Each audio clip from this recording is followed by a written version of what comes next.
俺の人生いつも回り道ということでね、今回も始まりました回り道好き。いつもご視聴いただきましてありがとうございます。さあ今回のね回り道好きはここ JR 東京駅をスタートしまして、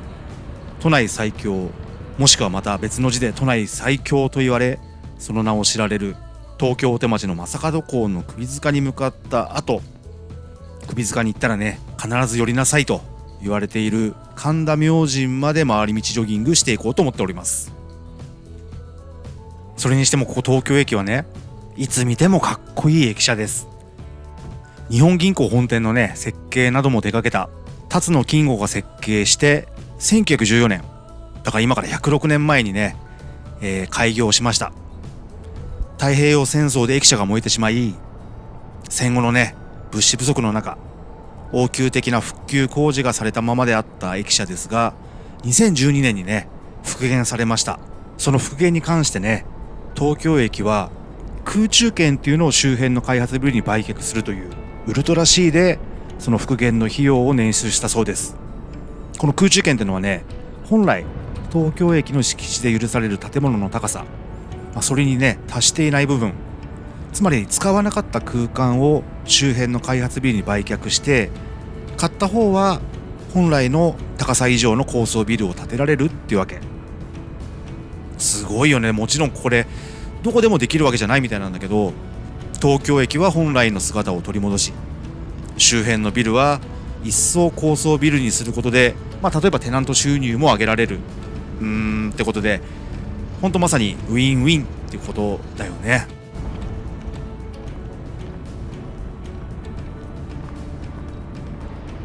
東京駅丸の内口、その北口はもともとね降車専用だったらしいんですよ。それで丸の内南口が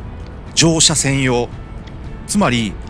丸の内南口が入場口で北口が出口の一方通行だったってこと。もちろん今はね北口南口のどちらからでも乗り降りできるけれども、戦後のね1948年まではこのね南口側入場口で北口が出口という一方通行のやり方だったって。駅舎がだいたい300メートルぐらいあるんで、間違えちゃったら面倒くさかったと思いますよ。またこちらの中央口は建設当時からずっと皇室専用になってて、皇居からね行幸通り一直線の設計になっています。はい、ではでは将門港の首塚に向かっていこうと思いますけれども、東京駅からね将門港の首塚までは歩いてだいたい10分ぐらいかなの距離になります。平将門港の首塚、聞いたことある人は多いと思いますけれども、だいたいね怖い場所とか怨念呪いみたいなネガティブなイメージあると思います。確かにねそういう逸話がたくさんある場所なんだけれども、私はね首塚に行ってもあんまりそういうねネガティブな雰囲気を感じたことが実はないんだよね。自分が鈍感なのか、それとももともとねそういうネガティブな場所じゃないのか、自分にはよく分かんないんだけど、将門港のね首塚に行っても怖いって思ったことはね一回もないんだよね。ここでねちょっと将門港について軽くおさらいしてみると、平将門は桓武天皇の血筋を引く平安の武士、現在のね千葉茨城を領地としていた一族になります。当時ね地方の政治はすごい乱れてたんだって。京都の朝廷から派遣された役人の国司、税の徴収はもちろんやりたい放題で地方を苦しめてたんだって。そんな状況を放っておけなかった将門は自ら親王、新しい天皇を名乗り、関東地方でいわば独立をしようとしたんだよね。そりゃもちろんね朝廷も黙っちゃいない。あれ将門これ調子に乗っちゃってこのままちょっと許しておけねえなって感じになっちゃって、将門はね完全に朝廷の敵となってしまったみたいです。将門を討伐しようとする朝廷側と将門軍とが合戦になり、将門は最後額をね矢で撃ち抜かれて討ち死にしてしまうんだよね。その後打ち首にされて京都でね晒し首にされてしまった将門。なんとね3日目に己の切り離された体を求め宙に舞い上がり、東の空へと飛んでいった。そして力尽きて正門の首が落ちたところがこの東京大手町の正門の首塚って言われてます。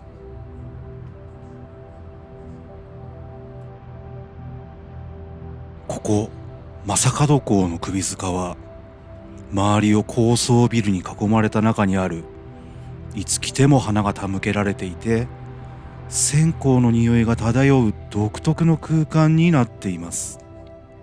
正門の怨念、呪いの逸話としては、関東大震災の復興でこの地に大蔵省を建てようと整備しようとすると、時の大蔵大臣やその他の役人が相次いで謎の死を遂げたとか、戦後は GHQ が区画整理のために整地をしようとすると、工事関係者がやはり相次いで事故に見舞われ、工事が中止に追い込まれたとかというね逸話があるんですけども、私がねどうしても不思議に思うことが実は一つあって、それはね、なんで首塚がこの地なのかってことなんだよね。現在っていうね時間軸から見れば、首塚と皇居、昔の江戸城だよね、これが今みたいな位置で同時に存在してるっていうのは、今生きてる私たちからすれば当然のことなんだろうけど、首塚ができた時はもちろん江戸幕府はできてないし、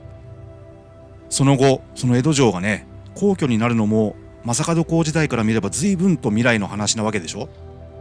徳川家康はね正門公の霊的な力を借りて江戸城を守った、江戸を守ったっていうし、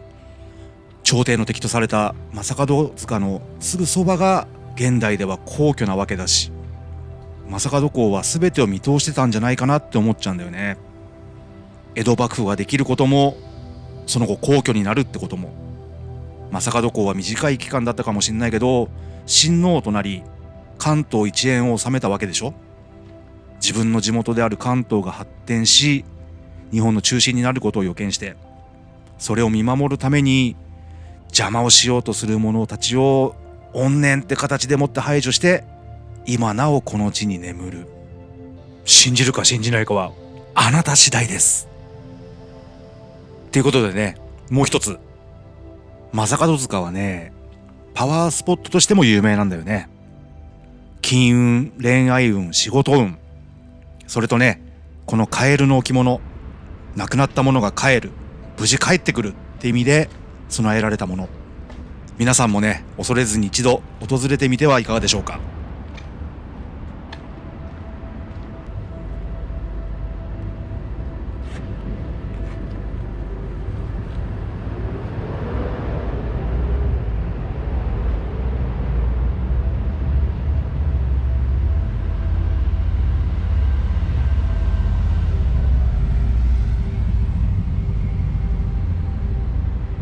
それでね、ここからが大事。おじさんこれから大事なこと言いますよ。まずね、正門塚に訪れたら絶対にやっちゃダメなこと、それからぜひねやってほしいことが一つずつ。まずね、ぜひやってほしいことから。それはね、正門塚に訪れたらその後神田明神へ行くってこと。ここ正門塚の場所はね、もともと神田明神の場所だったってこともあるけど、別の理由としてはね、正門公は打ち首にされて己の胴体を求めて宙に飛び立った。つまり正門公の首塚に来て願掛けをしたら、その体が祀られている神田明神、つまり神田明神だよね、ここへ参拝して首と胴体をつなぐ役割に自分がなるってことですのでね、私これから神田明神へ向かいますね。それから首塚へ来たら絶対にやっちゃいけないってこと、それはね、成田山新勝寺に行ってはならない、足を踏み入れてはならないってことなんだよね。なぜ新勝寺に足を踏み入れてはならないのかっていうのは、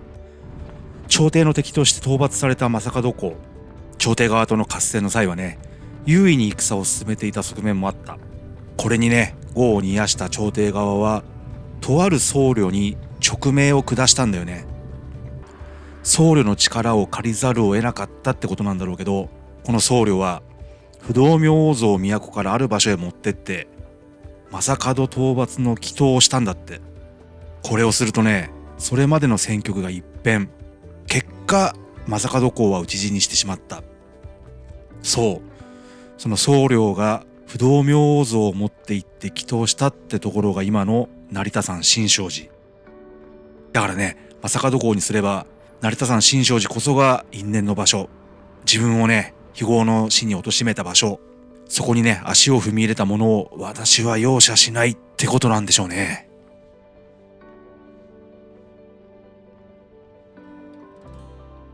さあここでね神田明神に到着しました。ここ神田明神はね将門公が祭神として祀られていて、将門公の体の明神から転じて神田明神になったと言われています。明治時代にはね、明治天皇がここ神田明神に行幸される際に朝廷の敵のね将門公を祭神から外したなんてこともねあったみたいなんだけれども、将門公のパワーを頼りに来る各地の参拝者からねめちゃくちゃやっぱ非難があったみたいなんだよね。なんで将門公を祭神から外したんだって。その後ね神田明神の祭神として復活して現在に至るというわけです。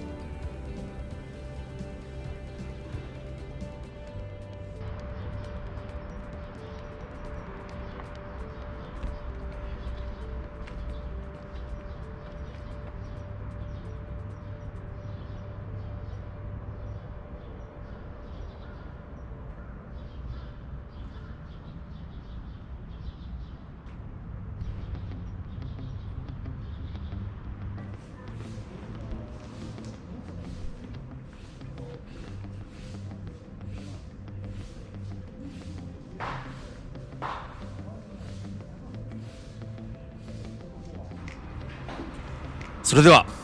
神田明神を後にして秋葉原の駅に向かって今回の回り道ジョギングはゴールとしましょう。